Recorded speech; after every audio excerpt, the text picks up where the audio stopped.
Hi friends, നമ്മുടെ Indian stock മാർക്കറ്റിൻ്റെ bench mark index ആയിട്ടുള്ള നിഫ്റ്റി 50 അതിൻ്റെ ഓൾ ടൈം ഹൈയുടെ ഏതാനും പോയിന്റ് താഴെയാണ് ഇപ്പോൾ ട്രേഡ് ചെയ്തുകൊണ്ടിരിക്കുന്നത്. ഇന്നൊരു ഫ്ലാറ്റ് ആയിട്ടുള്ള ക്ലോസിംഗ് ആണ് നിഫ്റ്റിയിൽ നടന്നതെങ്കിലും 25,000 എന്നുള്ള ആ ഒരു സൈക്കോളജിക്കൽ ലെവലിൽ നിന്നും അത് താഴോട്ടേക്ക് പോയിട്ടില്ല എന്ന് നമുക്ക് ആശ്വസിക്കാം. ഇന്ന് ഓഗസ്റ്റ് 27 തീയതി 25,073 എന്നുള്ള ഒരു ഇൻട്രാഡേ ഹൈ നിഫ്റ്റി 50 ക്രിയേറ്റ് ചെയ്തിരുന്നു. അപ്പോൾ നിഫ്റ്റി 50യുടെ ഓൾ ടൈം ഹൈ ആയിട്ടുള്ള 25,078 വെറും 5 പോയിന്റ് താഴെ വരെ എത്തിയിട്ടാണ് താഴോട്ടേക്ക് വന്ന് 25,000 അടുത്ത് വെച്ചിട്ട് ഇത് ക്ലോസ് ചെയ്തത്. അപ്പോൾ തീർച്ചയായിട്ടും അവിടെ ഒരു റെസിസ്റ്റൻസ് ഉണ്ട്, പക്ഷേ അത് ഏത് സമയം ബ്രേക്ക് ചെയ്തേക്കാം എന്ന രീതിയിലാണ് കാര്യങ്ങൾ മുന്നോട്ടേക്ക് പോയിക്കൊണ്ടിരിക്കുന്നത്. അപ്പോൾ ഈ ഒരു ഫ്രഷ് റെക്കോർഡ് ഹൈ നിഫ്റ്റി ഇങ്ങനെ ക്രിയേറ്റ് ചെയ്യുമ്പോൾ ഇൻവെസ്റ്റേഴ്സിൻ്റെ ഇടയിൽ രണ്ട് തരത്തിലുള്ള അഭിപ്രായങ്ങളാണ് ഉയർന്നത്. ഒന്ന്, ഇതൊക്കെ ഈ സ്റ്റോക്കുകൾ വാങ്ങാനുള്ള ഒരു അവസരമായി കാണണോ അതോ കയ്യിലുള്ള സ്റ്റോക്കുകൾ വിറ്റ് പ്രോഫിറ്റ് എടുക്കാനുള്ള ഒരു അവസരമായിട്ടാണോ കാണേണ്ടത് എന്ന രീതിയിലുള്ള ഒരു രണ്ട് തരത്തിലുള്ള അഭിപ്രായങ്ങൾ നമുക്ക് കാണാൻ കഴിയും. അപ്പോൾ ഈ ഒരു അനിശ്ചിതത്വത്തിനും അല്ലെങ്കിൽ ഈ ഒരു കൺഫ്യൂഷനും പ്രധാന കാരണം നമ്മുടെ ആഭ്യന്തര മാർക്കറ്റിനെ മുന്നോട്ടേക്ക് നയിക്കാനുള്ള ഒരു കാറ്റലിസ്റ്റായിട്ട് യാതൊരു ഇവൻറ്റും ഇല്ല എന്നുള്ളതാണ്. അഥവാ ശക്തമായ നമ്മളെ മാർക്കറ്റിനെ ഉയർത്താനുള്ള ഒരു പ്രേരക ശക്തിയായിട്ട് എന്തെങ്കിലും ഒരു കാര്യം നമ്മുടെ ആഭ്യന്തര ഇന്ത്യൻ മാർക്കറ്റിൽ ഇപ്പോൾ കാണാൻ കഴിയുന്നില്ല. അപ്പോൾ അങ്ങനെ ഒരു ഇവൻറ്റ് ഒന്നും വരാനില്ല. അപ്പോൾ ഇപ്പോൾ നടക്കുന്ന റാലിയുടെ പ്രധാന കാരണം സെപ്റ്റംബറിൽ US വരാൻ പോകുന്ന റേറ്റ് കട്ടുമായി ബന്ധപ്പെട്ട പ്രതീക്ഷയാണ്. ആ പ്രതീക്ഷയുടെ അടിസ്ഥാനത്തിൽ ഫോറിൻ ഇൻവെസ്റ്റേഴ്സിൻ്റെ വമ്പൻ ഇൻവെസ്റ്റ്മെൻറ്റ് ഇന്ത്യയിലേക്ക് വരുമെന്നുള്ള ഒരു പ്രതീക്ഷയാണ് ഇപ്പോഴത്തെ പല റാലിക്കും കാരണം. എന്നാൽ നമുക്കറിയാം, അതേസമയം തന്നെ ജിയോ പൊളിറ്റിക്കൽ ടെൻഷൻസ് ഉണ്ട്. ഇപ്പോൾ ഉദാഹരണത്തിന് മിഡിൽ ഈസ്റ്റിൽ ഇസ്രായേൽ ഹമാസ് വാറിൻ്റെ ഒക്കെ ഒരു സിറ്റുവേഷൻ ഉണ്ട്. അതുപോലെ തന്നെ നമ്മൾ മാർക്കറ്റിൻ്റെ വാല്യുവേഷൻ വളരെയധികം ഹൈ ആയതിൻ്റെ ഒരു ആശങ്കയുണ്ട്. അതുകൂടാതെ ഈ വർഷം വന്നിട്ടുള്ള ക്വാർട്ടർലി റിസൾട്ടുകൾ പലതും വളരെ മങ്ങിയ ഒരു റിസൾട്ടാണ് കാണാൻ കഴിയുക. അപ്പോൾ ഇതൊക്കെ ഉണ്ടാക്കുന്ന ഒരു നെഗറ്റിവിറ്റി ഒരു ഭാഗത്ത് വേറെയുമുണ്ട്. അപ്പോൾ ബിയറിഷ് ആയിട്ട് പോകാനുള്ള സാധ്യതകളും ബുള്ളിഷ് ആയിട്ട് പോകാനുള്ള സാധ്യതകളും ഒരേപോലെയാണ് ഇവിടെ നിലനിൽക്കുന്നത്. പക്ഷേ നിഫ്റ്റി അതിൻ്റെ ഹൈ വാല്യുവേഷനിലാണെങ്കിലും ചില സ്റ്റോക്കുകളിൽ സ്പെസിഫിക് ആയിട്ടുള്ള ആക്ഷൻസ് നടക്കുന്നുണ്ട് നമ്മൾ മനസ്സിലാക്കണം. അപ്പോൾ അതൊക്കെ എപ്പോഴും നമുക്ക് അവസരങ്ങളാണ്. അപ്പോൾ അത്തരത്തിൽ ഇന്ന് നമുക്ക് കാണാൻ കഴിയും ടാറ്റ ഗ്രൂപ്പിൻ്റെ സ്റ്റോക്കുകളിൽ വമ്പിച്ച ആക്ഷൻ കാണാൻ കഴിയും. അപ്പോൾ ആ ഒരു വിഷയത്തെക്കുറിച്ചാണ് നമ്മൾ ഈ വീഡിയോയിൽ സംസാരിക്കുന്നത്. R4iയിലേക്ക് എല്ലാവർക്കും ഒരിക്കൽ കൂടി സ്വാഗതം. അപ്പോൾ ടാറ്റ ഗ്രൂപ്പിലെ ചില സ്റ്റോക്കുകൾ 4% മുതൽ 20% വരെ മുന്നേറിയപ്പോൾ ചില സ്റ്റോക്കുകൾ 2% താഴെ പോവുകയും ചെയ്തു. അത്തരത്തിൽ വമ്പിച്ച മൂവ് നടന്ന ഒരു സ്റ്റോക്കാണ് ടാറ്റ എലക്സി എന്ന് പറയുന്ന സ്റ്റോക്ക്. ആ സ്റ്റോക്കിൽ കഴിഞ്ഞ 2 ദിവസങ്ങളിൽ അറൗണ്ട് 7,000 rupees നിന്ന് ഏകദേശം 9,000 ഏകദേശം 2,000 രൂപയുടെ ഒരു 90 ഡിഗ്രി മൂവാണ് ആ സ്റ്റോക്കിൽ കണ്ടത് എന്നുള്ളത് വളരെ അത്ഭുതപ്പെടുന്ന ഒരു കാര്യമാണ്. അപ്പോൾ അതിൻ്റെ വോളിയം നോക്കുകയാണെങ്കിൽ ഏകദേശം 1 ലക്ഷം ആ ഒരു ലെവലിൽ ഉണ്ടായിരുന്ന വോളിയം പെട്ടെന്ന് ഉയർന്നുകൊണ്ട് 12 ലക്ഷത്തിലേക്കും പിന്നെ 55 ലക്ഷത്തിലേക്കും ഉയർന്നതായിട്ട് കാണാം 2 ദിവസം കൊണ്ട്. അപ്പോൾ ടാറ്റ എലക്സിയുമായി ബന്ധപ്പെട്ട് എന്തെങ്കിലും സ്പെസിഫിക് ഡെവലപ്മെൻറ്റ് ആ കമ്പനിയിൽ ഉണ്ടായതായിട്ടോ അല്ലെങ്കിൽ ആ കമ്പനി പുതുതായിട്ടുള്ള കുറേ ഓർഡറുകൾ നേടിക്കൊണ്ട് വമ്പിച്ച് എന്തെങ്കിലും മുന്നേറ്റം നടത്തിയതായിരിക്കും നമുക്ക് വാർത്തകളിൽ കാണാൻ കഴിയില്ല. പക്ഷേ ഈ ഒരു മാസീവ് മൂവ്മെൻറ്റിൻ്റെ പിന്നിൽ എന്തായിരിക്കുമെന്ന് നോക്കിക്കഴിഞ്ഞാൽ ഒന്ന് സാധ്യത IT സെക്ടറിൽ വരാൻ പോകുന്ന ഭൂമുമായിട്ട് ബന്ധപ്പെട്ട ഒരു വിഷയമാകാം. അപ്പോൾ കഴിഞ്ഞ ഒരു വർഷമായിട്ട് ഇതൊരു കൺസോളിഡേഷൻ ഫേസിൽ നിൽക്കുകയായിരുന്നു. ഒരു ബിയറിഷ് മൂവ് ആയിരുന്നു ഇതിൽ ഉണ്ടായിരുന്നത്. അപ്പോൾ ഇത് തീർച്ചയായും ഒരു ടെക്നിക്കൽ ബ്രേക്കൗട്ട് ആവാനുള്ള സാധ്യത ആയിട്ട് കാണുന്നവരുമുണ്ട്. മറ്റൊന്ന് ടാറ്റ സൺസ് എന്ന് പറയുന്ന ഈ ഇൻവെസ്റ്റ്മെൻറ്റ് കമ്പനിയിലുണ്ടായിട്ടുള്ള IPOയുമായി ബന്ധപ്പെട്ട അല്ല അതിൻ്റെ ലിസ്റ്റുമായി ബന്ധപ്പെട്ട ചില ന്യൂസുകളാണ്.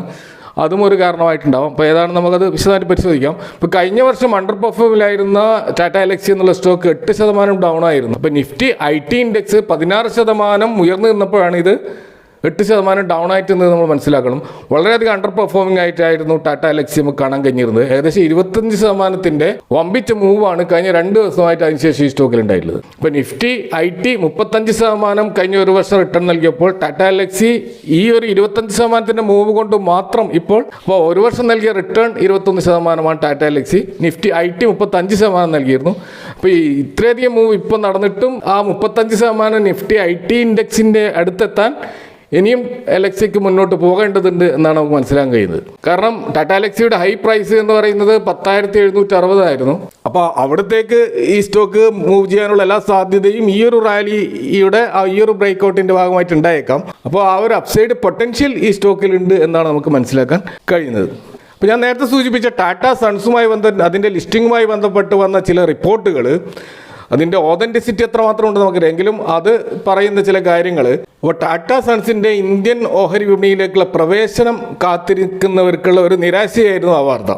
അപ്പോൾ ടാറ്റ ഗ്രൂപ്പിന് കീഴിലുള്ള $410 ബില്യൺ ഹോൾഡിംഗ് കമ്പനിയായിട്ടുള്ള ടാറ്റ സൺസിൻ്റെ IPO നമുക്കിനി പ്രതീക്ഷിക്കാൻ കഴിയില്ല. കാരണം സ്വകാര്യ ഉടമസ്ഥതയിലുള്ള കമ്പനി പദവി നിലനിർത്താൻ ടാറ്റ ഒരു സുപ്രധാനമായിട്ടുള്ള ഒരു ചുവടുവെപ്പ് ഇപ്പോൾ നടത്തിയിരിക്കുകയാണ്. ഇതിനായിട്ട് അവർ 20,300 കോടിയിലധികം വരുന്ന അവരുടെ കടം തിരിച്ചടച്ചിരിക്കുകയാണ്. അപ്പോൾ കൂടാതെ ടാറ്റ സൺസ് അതിൻ്റെ NBFC രജിസ്ട്രേഷൻ സർട്ടിഫിക്കറ്റ് റിസർവ് ബാങ്കിൽ സറണ്ടർ ചെയ്യുകയും ചെയ്തിരിക്കുകയാണ്. അപ്പോൾ ഇതോടെ ടാറ്റ സൺസിന് സ്റ്റോക്ക് എക്സ്ചേഞ്ചിൽ ലിസ്റ്റ് ചെയ്യേണ്ട ആവശ്യകത ഒഴിവാക്കാൻ സാധിക്കും. കാരണം കടം നിലനിന്നിരുന്നെങ്കിൽ RBI നിയന്ത്രണങ്ങൾ പ്രകാരം കമ്പനിക്ക് ലിസ്റ്റിംഗ് ഒഴിവാക്കാൻ സാധിക്കുമായിരുന്നില്ല.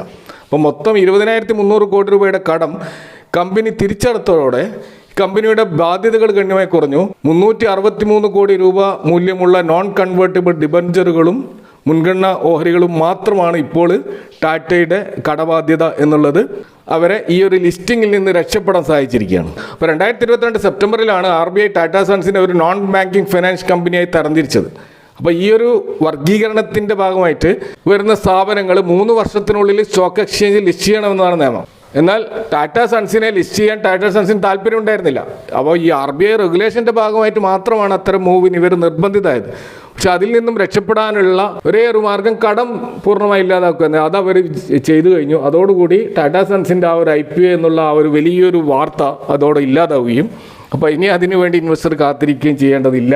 അപ്പോൾ ഈ വാർത്ത വന്നതോടുകൂടിയാണ് ഈ ടാറ്റ സ്റ്റോക്കുകളിൽ മുന്നേറ്റം ഉണ്ടായതായി എന്ന് നമുക്ക് കണക്കാക്കാൻ കഴിയുന്നത്. അപ്പോൾ അങ്ങനെ നോക്കുമ്പോൾ ഇവിടെ പല സ്റ്റോക്കുകളിലും ഈ ഒരു ഡിസിഷൻ്റെ റിസൾട്ട് നമുക്ക് കാണാൻ കഴിയും. അപ്പോൾ അതിലൊന്നാമത്തെ ഒരു സ്റ്റോക്ക് ടാറ്റ ഇൻവെസ്റ്റ്മെൻറ്റ് കോർപ്പറേഷനാണ്. നേരത്തെ ടാറ്റ എലക്സിൽ ഉണ്ടായതുപോലെയുള്ള ഒരു മൂവ് അതിലും ഉണ്ടായിട്ടുണ്ട്. 20% ഒരു അപ്സൈഡ് മൂവാണ് ഉണ്ടായിട്ടുള്ളത്. ഇപ്പോൾ ടാറ്റ ഇൻവെസ്റ്റ്മെൻറ്റ് കോർപ്പറേഷൻ എന്ന് പറയുന്നത് പ്രധാനമായിട്ടും ഈ പല കമ്പനികളുടെയും ടാറ്റയുടെയും നോൺ ടാറ്റ കമ്പനികളിലും ലിസ്റ്റഡ് ആയിട്ടുള്ളതും അൺലിസ്റ്റഡ് ആയിട്ടുള്ള കമ്പനികളിലും ഇൻവെസ്റ്റ് ചെയ്യുന്ന ഒരു ഇൻവെസ്റ്റ്മെൻറ്റ് കമ്പനിയാണിത്. അത് 9,757 ആയിരുന്നു അതിൻ്റെ ഹൈ. അവിടെ നിന്ന് 24% ഡൗൺ ആയിട്ടാണ് ഇപ്പോഴും നിൽക്കുന്നത്. ഇതിൻ്റെ ലോ 2,408 രൂപ വരെ ഇതിൻ്റെ ലോ പോയിരുന്നു. ഇപ്പോൾ ടാറ്റ സൺസിന് ഈ ടാറ്റ ഇൻവെസ്റ്റ്മെൻറ്റ് കോർപ്പറേഷനിൽ 68% ഹോൾഡിംഗ് ഉണ്ട്. അപ്പോൾ സ്വാഭാവികമായിട്ടും ഇപ്പോൾ ടാറ്റ സൺസ് അതിൻ്റെ കടമൊക്കെ വീട്ടിക്കൊണ്ട് ഇപ്പോൾ ടാറ്റ സൺസുമായി ബന്ധപ്പെട്ട് ഈ വാർത്ത വന്നതോടുകൂടി ഈ സ്റ്റോക്കിൽ 20% മൂവാണ് ഉണ്ടായിട്ടുള്ളത്. അപ്പോൾ ആ ഒരു മൂവിൽ നമുക്ക് അത്ഭുതപ്പെടേണ്ടതില്ല. കാരണം ടാറ്റ സൺസിന് 68% ഷെയറുള്ള ഒരു കമ്പനിയാണിത്. മറ്റൊരു സ്റ്റോക്ക് മുന്നേറ്റം നടത്തുന്നത് നെൽക്കോ എന്ന് പറയുന്ന ഒരു സ്മോൾ ക്യാപ് കമ്പനിയാണ്. ഈ കമ്പനി നമുക്ക് ഒരു ഇലക്ട്രോണിക്സ് കമ്പനിയാണ് ടാറ്റയുടെ. അപ്പോൾ ഈ കമ്പനി 13% ഒരു മുന്നേറ്റമാണ് നടത്തിയത്. 1321 എന്നുള്ള ഒരു ഹൈ മുമ്പേ ഈ കമ്പനി ക്രിയേറ്റ് ചെയ്തിരുന്നു. അവിടെ നിന്നും 3% ഡൗൺ ആയിട്ട് മാത്രമാണ് ഇപ്പോൾ സ്റ്റോക്ക് ഉള്ളത്. അപ്പോൾ ഈ സ്റ്റോക്കിൽ നമുക്ക് അതിൻ്റെ പ്രൊമോട്ടർ ഹോൾഡിംഗ് കാണാൻ കഴിയും. പ്രധാനമായിട്ടും ടാറ്റ പവറാണ് 50% ഇതിൽ ഹോൾഡിംഗ് ഉള്ളത്. അപ്പോൾ ടാറ്റ പവറിൽ ടാറ്റ സൺസിന് 45% ഹോൾഡിംഗ് ഉണ്ട്. അപ്പോൾ ഇൻഡയറക്റ്റ് ആയിട്ട് അവിടെ ടാറ്റ സൺസിൻ്റെ ഇൻവെസ്റ്റ്മെൻറ്റാണ് ഇവിടെയും വരുന്നത്. അടുത്ത സ്റ്റോക്ക് റാലീസ് ഇന്ത്യയാണ്. ഇതൊരു അഗ്രോ കെമിക്കൽ കമ്പനിയാണ്. ഈ കമ്പനിയും ഇന്ന് 5% മുകളിലുള്ളൊരു മൂവ് നടത്തുകയുണ്ടായി. 373 ഈ സ്റ്റോക്കിൻ്റെ ഹൈ. അവിടെ നിന്ന് 4% കറക്റ്റ് ചെയ്തിട്ടാണ് ഈ സ്റ്റോക്കും ഉള്ളത്. റാലീസ് ഇന്ത്യയിൽ ടാറ്റ കെമിക്കൽസിന് 55% ഹോൾഡിംഗ് ആണുള്ളത്. അപ്പോൾ ടാറ്റ കെമിക്കൽസ് നമുക്കറിയാം, അതിൽ ടാറ്റ സൺസിന് 31% ഇൻവെസ്റ്റ്മെൻറ്റും ടാറ്റ ഇൻവെസ്റ്റ്മെൻറ്റ് കോർപ്പറേഷൻ ഏകദേശം 6% ഇൻവെസ്റ്റ്മെൻറ്റും ഉണ്ട്. അപ്പോൾ അതുകൊണ്ട് തന്നെ ഇവിടെയും ഇൻഡയറക്റ്റ് ആയിട്ട് ടാറ്റ സൺസിനാണ് പരിഗണന ലഭിച്ചത്. അതിൻ്റെ ഭാഗമായിട്ടാണ് ഈ സ്റ്റോക്കിലും റാലി നടന്നത്. മറ്റൊന്ന് തേജസ് നെറ്റ്വർക്കാണ്. ഇത് പ്രധാനമായും വയർലെസ് നെറ്റ്വർക്കിംഗ് പ്രൊഡക്ട്സ് സർവ് ചെയ്യുന്ന പ്രത്യേകിച്ച് ടെലികമ്മ്യൂണിക്കേഷൻ മേഖലകളിലൊക്കെ R&D ഫെസിലിറ്റീസ് ഒക്കെ ഉള്ള ഒരു കമ്പനിയാണ്. ഈ കമ്പനിയെ ടാറ്റ ഏറ്റെടുത്ത ഒരു കമ്പനിയാണ്. ഈ സ്റ്റോക്കിൽ ഇന്ന് 6% ഒരു മൂവാണ് ഉണ്ടായത്. 1495 ഇതിൻ്റെ ഹൈ. ഇപ്പോഴും ഈ ഒരു മൂവ് ഉണ്ടായിട്ടും 10% ഡൗൺ ആയിട്ടാണ് അതിൻ്റെ 52 വീക്ക് ഹൈയിൽ നിന്ന് നമുക്ക് ഈ സ്റ്റോക്ക് കാണാൻ കഴിയുന്നത്. ഈ സ്റ്റോക്കിൽ ഇനിയൊരു പൊട്ടൻഷ്യൽ ഉണ്ട് എന്നാണ് അതിൽ നിന്ന് നമുക്ക് മനസ്സിലാക്കാൻ കഴിയുന്നത്. അപ്പോൾ ഈ സ്റ്റോക്കിൽ 55% ഹോൾഡിംഗ് ഉള്ളത് പനറ്റോൺ ഫിൻവെസ്റ്റ് ലിമിറ്റഡ് എന്ന് പറയുന്ന കമ്പനിക്കാണ്. അപ്പോൾ എന്താണ് ഈ പനറ്റോൺ എന്ന് പറയുന്നത്? അതൊരു ടാറ്റയുടെ തന്നെ ഒരു ഇൻവെസ്റ്റ്മെൻറ്റ് കമ്പനിയാണെന്ന് നമുക്ക് മനസ്സിലാക്കാൻ കഴിയും. അതായത് 99% ടാറ്റ സൺസിന് ഹോൾഡിംഗ് ഉള്ള ഒരു ഇൻവെസ്റ്റ്മെൻറ്റ് കമ്പനിയാണ്. ഇവരാണ് ഈ തേജസ് നെറ്റ്വർക്കിൽ ഇൻവെസ്റ്റ് ചെയ്തുകൊണ്ട് ഏകദേശം 55% മുകളിൽ അതിൻ്റെ ഹോൾഡിംഗ് സ്വന്തമാക്കിയ ടാറ്റയുടെ തന്നെ ടാറ്റ സൺസിൻ്റെ തന്നെ കമ്പനി. അപ്പോൾ അതുകൊണ്ട് തന്നെ തേജസ് നെറ്റ്വർക്ക് ഇപ്പോൾ ഒരു ടാറ്റ കമ്പനിയാണ്. അപ്പോൾ ഇവിടെയും ആ ഒരു ഫാക്ടറാണ് വർക്ക് ചെയ്തത്. അതിൻ്റെ അടിസ്ഥാനത്തിൽ 6% ഒരു ജമ്പ് തേജസ് നെറ്റ്വർക്കിൽ നമുക്ക് കാണാൻ കഴിഞ്ഞത്. അടുത്ത സ്റ്റോക്ക് ടാറ്റ ടെക്നോളജീസ് ആണ്. ഇത് വളരെ ഇൻട്രസ്റ്റിംഗ് ആയിട്ട് ഒരു IPOയുമായി വന്ന സ്റ്റോക്കായിരുന്നു. വൻതോതിലുള്ള ഒരു മുന്നേറ്റം IPO ലിസ്റ്റിങ്ങിലൂടെ ഈ സ്റ്റോക്ക് കാണിച്ചെങ്കിലും പിന്നീട് താഴോട്ടേക്ക് പോയിരുന്നു. 52 വീക്ക് ഹൈയിൽ നിന്നും ഏകദേശം 21% താഴോട്ടേക്ക് പോയ സ്റ്റോക്കായിരുന്നു ടാറ്റ ടെക്നോളജീസ്. ഇവർ പ്രധാനമായിട്ടും ഗ്ലോബൽ എഞ്ചിനീയറിംഗ് കമ്പനീസ് ആണ്. IT റിലേറ്റഡ് ആയിട്ടുള്ള പ്രൊഡക്റ്റ് ഡെവലപ്മെന്റും ഡിജിറ്റൽ സൊല്യൂഷൻസും പ്രൊവൈഡ് ചെയ്യുന്ന കമ്പനിയാണിത്. ഇതിൻ്റെ ഹൈ 1400 ആണ്. അവിടെ നിന്നാണ് 20% ഡൗൺ ആയത്. കാരണം ഈ കമ്പനിയുടെ പ്രൊമോട്ടർ ഹോൾഡിങ്ങിൽ നമുക്ക് കാണാൻ കഴിയും ടാറ്റ മോട്ടേഴ്സിനെയാണ് കാണാൻ കഴിയും. 53% ടാറ്റ മോട്ടേഴ്സിനാണ് ഹോൾഡിങ്. പക്ഷെ നമുക്കറിയാം ടാറ്റ മോട്ടേഴ്സിൽ ഏകദേശം 43% ഹോൾഡിംഗ് ഉള്ളത് ടാറ്റ സൺസിന് തന്നെയാണ്. അപ്പോൾ അതിൻ്റെ ഒരു റിസൾട്ടാണ് ഇവിടെ ഉണ്ടായിട്ടുള്ളത്.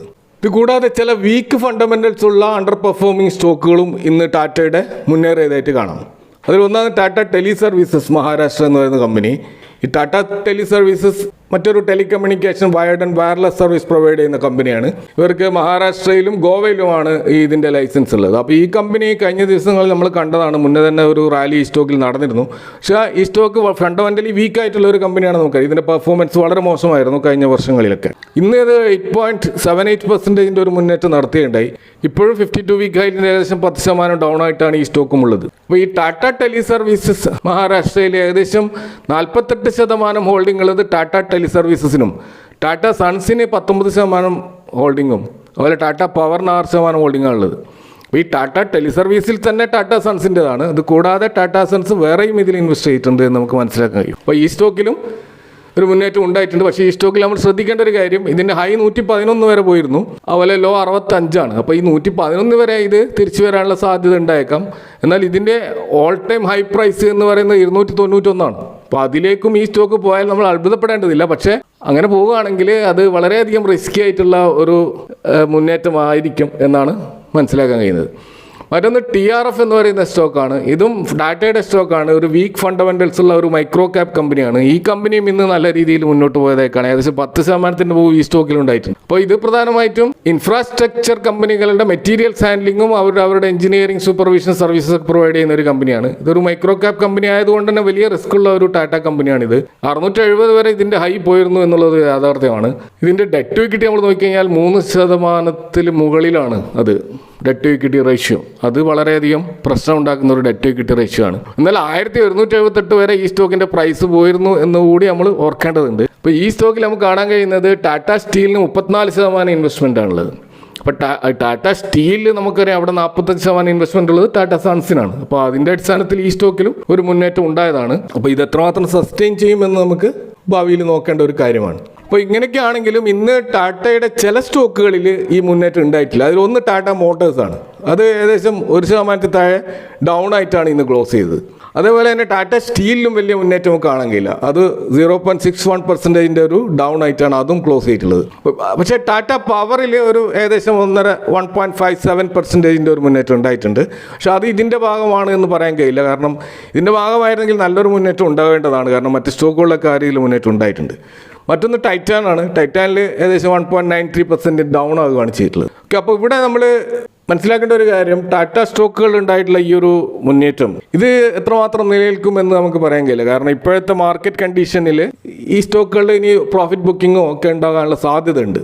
അതുകൊണ്ട് തന്നെ വളരെയധികം സൂക്ഷിച്ച് ഇൻവെസ്റ്റ് ചെയ്യേണ്ട ഒരു വിഷയമാണ് ഇത് നമുക്ക് മനസ്സിലാക്കാൻ കഴിയും. അപ്പോൾ ഇതിൽ ഫണ്ടമെൻ്റലി സ്ട്രോങ് ആയിട്ടുള്ള ഇപ്പോൾ ടാറ്റ LXC, തേജസ് നെറ്റ്വർക്ക്സ് പോലെയുള്ള കമ്പനികൾ വളരെയധികം പ്രോമിസിംഗ് ആയിട്ട് നമുക്ക് കാണാൻ കഴിയും. അതുപോലെ ടാറ്റ ഇൻവെസ്റ്റ്മെൻറ്റ് കോർപ്പറേഷനും വളരെ പ്രോമിസിംഗ് ആയിട്ട് കാണാൻ കഴിയും. മറ്റ് സ്റ്റോക്കുകൾ നിങ്ങളുടേതായ പഠനം നടത്തിക്കൊണ്ട് മാത്രം ഇൻവെസ്റ്റ് ചെയ്യുക. Thank you for watching. See you next time with another video.